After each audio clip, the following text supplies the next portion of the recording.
हरियाणा के हरोली विधानसभा क्षेत्र को एक और महत्वाकांक्षी योजना मिलने जा रही है। क्षेत्र में बल्क ड्रग पार्क के साथ साथ अब करीब 328 करोड़ रुपए का इलेक्ट्रिक व्हीकल पार्क भी आ रहा है। बिजली चलित वाहनों की मैन्युफैक्चरिंग के साथ साथ यहीं पर उनके कलपुर्जों का भी निर्माण किया जाएगा। इसका खुलासा हिमाचल प्रदेश सामान्य उद्योग विकास निगम के उपाध्यक्ष प्रोफेसर राजकुमार ने किया। उन्होंने कहा कि इस महत्वाकांक्षी प्रोजेक्ट के यहां स्थापित होने से जहां एक तरफ हजारों युवाओं को रोजगार मिलेगा, वहीं दूसरी तरफ स्थानीय लोगों को स्वरोजगार के लिए भी कई रास्ते खुलेंगे। दूसरी तरफ उन्होंने नेता प्रतिपक्ष मुकेश अग्निहोत्री के बयान पर भी चुटकी ली और कहा कि हिमाचल कांग्रेस को कांग्रेस मुक्त भारत की जिम्मेदारी सौंपी गई है, जिसे हिमाचल कांग्रेस बखूबी निभा रही है। 328 करोड़ का एक EV park, electrical vehicle manufacturing park, जिसका प्रस्ताव केंद्र सरकार को हिमाचल प्रदेश ने भेजा है। और हिमाचल प्रदेश का जो प्रस्ताव दिल्ली गया है, एकमात्र प्रस्ताव गया है, वो हरोली विधानसभा क्षेत्र के पंजुआणा बालीवाल, हम लगभग 1800 कनाल जमीन उसके लिए पहले से ही आइडेंटिफाई कर ली है।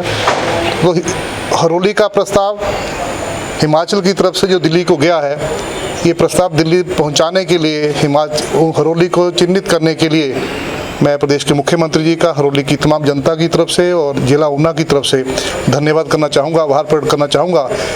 दूसरी बार उन्होंने इतना बड़ा काम हरोली के लिए किया है। इससे पहले भी आपके ध्यान में, सबके ध्यान में है कि बहुत बड़ी महत्वाकांक्षी योजना केंद्र सरकार की, जिसके तहत 3 बड़े बल्क ड्रग पार्क देश में बनने हैं, उसमें भी जो प्रस्ताव गया है हिमाचल प्रदेश से, वो हरोली का गया है। बहुत जल्द उसकी भी घोषणा होने वाली है, ऐसा हम सबको पूरा हम आश्वस्त हैं इसके लिए। तो ये वास्तव में जो ईवी पार्क की जो प्रपोजल है, आपके ध्यान में होगा कि पिछले साल प्रधानमंत्री ने लाल किले की प्राचीर से 15 अगस्त को 100 लाख करोड़ के महत्वाकांक्षी योजना की घोषणा की थी, जिसका नाम था प्रधानमंत्री गति शक्ति नेशनल मास्टर प्लान। तो इस नेशनल मास्टर प्लान यानी प्रधानमंत्री गति शक्ति योजना के तहत देश के 16 बड़े डिपार्टमेंट्स को आपस में जोड़कर उनको एक डिजिटल प्लेटफॉर्म पर लाकर, ताकि देश में जो प्रोजेक्ट्स हैं, एक विभाग दूसरे विभाग में बाधा ना बने, एक विभाग दूसरे विभाग का सहयोगी बने, उन प्रोजेक्ट्स को टाइमली पूरा किए जाए, उसके लिए ये योजना चली है। और हिमाचल प्रदेश से इलेक्ट्रिकल व्हीकल पार्क की प्रस्ताव केंद्र सरकार ने मांगा और हमने बिना समय गवाए तुरंत, जैसे केंद्र सरकार ने प्रस्ताव मांगा, हिमाचल ने वो प्रस्ताव भेज दिया है। और 328 करोड़ का जो ये प्रोजेक्ट है, क्योंकि हम भी जानते हैं, आप भी जानते हैं कि आने वाला समय डीजल पेट्रोल का नहीं है, इलेक्ट्रिकल व्हीकल चलने हैं सारे, पोल्यूशन फ्री भी हैं और हमारे देश की इकोनॉमी को डीजल पेट्रोल से नुकसान भी बड़ा होता है। और जब भी दूसरे देशों में संकट आता है तो संकट अपने देश में आता है। यहाँ लड़ाई होती है यूक्रेन रूस की, यहाँ डीजल पेट्रोल यहाँ महंगे होते हैं, उससे महंगाई को बढ़ावा मिलता है। तो आने वाले समय में जो डीजल और पेट्रोल की खपत कम हो, उसके लिए इलेक्ट्रिकल व्हीकल की बड़ी योजना केंद्र सरकार की है। उसके तहत ये जो पार्क, जिसकी जिक्र आज के अखबार में भी आया, आपने भी प्रश्न किया है, उसके तहत ये पार्क बनेगा। इसमें इलेक्ट्रिकल व्हीकल बनेंगे, उनसे रिलेटेड जो कंपोनेंट्स हैं, कल पुर्जे हैं, वो बनेंगे।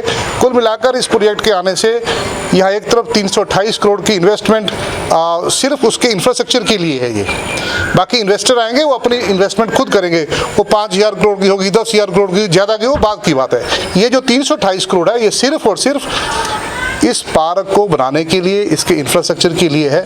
और हजारों लोगों को, मैं सैकड़ों की बात नहीं कर रहा हूँ, हजारों लोगों को इसका लाभ मिलेगा। वो स्थापित तो हो ही रही है पिछले 4-5 महीने से, किस तरह से आपस में लड़ रहे हैं, कभी प्रेसिडेंट बनने के लिए लड़ रहे हैं, फिर एक नहीं 4-4 बन रहे हैं, फिर कोई किसी का फ़ोन नहीं उठा रहा है, कोई ऑडियो CD रिलीज़ कर रहा है। तो लगे हुए उस काम में, जो मोदी जी ने कहा है कि कांग्रेस मुक्त भारत होगा, तो उस काम में कांग्रेस के लोग लगे हुए हैं। तो यानी कि ये भी उसमें अपनी पूरी भूमिका निभाएंगे, हिमाचल कांग्रेस के लीडर भी, हिमाचल कांग्रेस पार्टी भी, जो हमारे प्रधानमंत्री जी का और देश की जनता का जो एक सपना है कि कांग्रेस का जो भ्रष्टाचार का सिस्टम है, कांग्रेस का जो परिवारवाद का सिस्टम है, कांग्रेस का जो भाई भतीजावाद का सिस्टम है, ये खत्म हो, तो उसकी दिशा में हिमाचल भी आगे बढ़ रहा है।